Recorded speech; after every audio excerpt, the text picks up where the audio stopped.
സന്ദേശമൊന്നുമല്ല. നല്ല വൃത്തിക്ക് സർക്കാർ പേപ്പറിൽ പ്രിന്റ് ചെയ്ത് കൊടുത്ത സർട്ടിഫിക്കറ്റ് ആണ് അധിക ജോലിയുടെ കൂലിക്ക്. കൂലി കൊടുത്തതാണ് എന്നാണ് ഞാൻ മനസ്സിലാക്കുന്നത്. ഇതിന്റെ ആ, പ്രശ്നം എന്താണെന്ന് വെച്ചിട്ടുണ്ടെങ്കിൽ, നേരത്തെ സുനിൽ സാർ പറഞ്ഞതുപോലെ ഇത് രാജാവിനേക്കാൾ വലിയ രാജഭക്തി പ്രകടനമായിരുന്നു ഉണ്ടായത്. പക്ഷേ രാജാവിനേക്കാൾ വലുതായിരുന്നില്ല. ഇച്ഛ എങ്ങനെയാണോ ആ നിലയ്ക്ക്. കാരണം ഇത് ആലപ്പുഴയിൽ പൊട്ടിമുളച്ചതല്ല. ഞാൻ കഴിഞ്ഞ ദിവസവും പറഞ്ഞു, ഇത് കണ്ണൂർ മുതൽ ഇങ്ങോട്ട് ഉണ്ടായ ഒരു പാറ്റേൺ ആണ്. എവിടെയൊക്കെ പോലീസിന് ഇടപെടാം, എവിടെയൊക്കെ ഏതുവരെ ഡിവൈഎഫ്ഐക്കാർക്ക് ഇടപെടാം, ഡിവൈഎഫ്ഐക്കാർ ഇടപെടുമ്പോൾ പോലീസ് എന്തു ചെയ്യണം എന്നൊരു പാറ്റേൺ ആലപ്പുഴയിൽ എത്തിയപ്പോഴേക്കും രൂപപ്പെട്ടിരുന്നു. കാരണം ചെടിച്ചട്ടി കൊണ്ട് തല പൊളിച്ചാൽ അത് രക്ഷാപ്രവർത്തനം എന്ന ന്യായീകരണം ചമയ്ക്കുന്ന ഒരു അധികാര കേന്ദ്രം അവിടെ നിൽക്കുമ്പോൾ സ്വാഭാവികമായും പോലീസിന് കടന്നു പ്രവർത്തിക്കാൻ കഴിയും. പോലീസ് എന്താണ്? അത് സർക്കാരിന്റെ മിഷനറിയാണ്.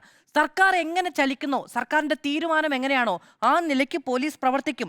അധികാരത്തിലേറി രണ്ടാം ദിവസം എറണാകുളത്ത് പോലീസ് അതിക്രമം നടന്നപ്പോൾ പോലീസ് ചെയ്തത് കോൺഗ്രസ് സർക്കാർ അധികാരത്തിൽ വന്നതിന്റെ ആത്മവിശ്വാസത്തിലുള്ള അധികാര പ്രകടനമാണ് എന്ന് പറഞ്ഞവരിൽ ഇടതു നേതാക്കളുണ്ടല്ലോ. അപ്പൊ അധികാരത്തിലേറി ഇത്രയും വർഷങ്ങൾക്ക് ശേഷം ഒന്നാം സർക്കാരും രണ്ടാം സർക്കാരിന്റെ പകുതിയും തീർന്ന സമയത്ത് പോലീസ് ചെയ്തത് സ്വാഭാവികമായും ഈ സർക്കാരാണ് അധികാരത്തിൽ ഇരിക്കുന്നത് എന്ന ഹുങ്കു കൊണ്ടായിരിക്കുമല്ലോ. ആരും ചോദിക്കില്ല എന്ന അച്ചടക്കരാഹിത്യം കൊണ്ടായിരിക്കുമല്ലോ. അതെന്താണ് മറന്നു പോകുന്നതെന്ന് എനിക്ക് ചോദിക്കാനുണ്ട്. അതുകൊണ്ട് ആ സസ്പെൻഷന്റെ പ്രിന്റ്, വലിയ പ്രിന്റ് എടുത്തിട്ട് കേരള പോലീസിന്റെ ഹെഡ്ക്വാർട്ടേഴ്സിലെ നോട്ടീസ് ബോർഡിൽ പതിച്ചു വെക്കണം. എന്തിനാണെന്നറിയാമോ? ഇത് ഇടത് സർക്കാരിന് നൽകുന്ന രാഷ്ട്രീയ മറുപടി അല്ല.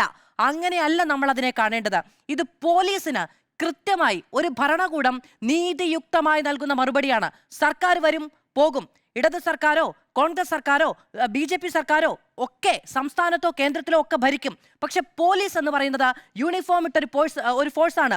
ഇല്ലാതാകുമ്പോൾ, ആവതില്ലാതാകുമ്പോൾ, അനീതി ഉണ്ടാകുമ്പോൾ സാധാരണ ജനങ്ങൾക്ക് ഓടിക്കയറി പോകാനുള്ള ഇടമായി പോലീസ് കേന്ദ്രങ്ങൾ അവശേഷിക്കണം എന്നുള്ളത് കൊണ്ട് പോലീസ് ആരാണ് ഭരിക്കുന്നത് എന്ന് നോക്കി ആയിരിക്കരുത് ലാത്തി എടുക്കേണ്ടത് എന്ന് തന്നെയാണ് സാധാരണക്കാരന്റെ ആഗ്രഹം എന്നതുകൂടി പറയാൻ ആഗ്രഹിക്കുന്നു.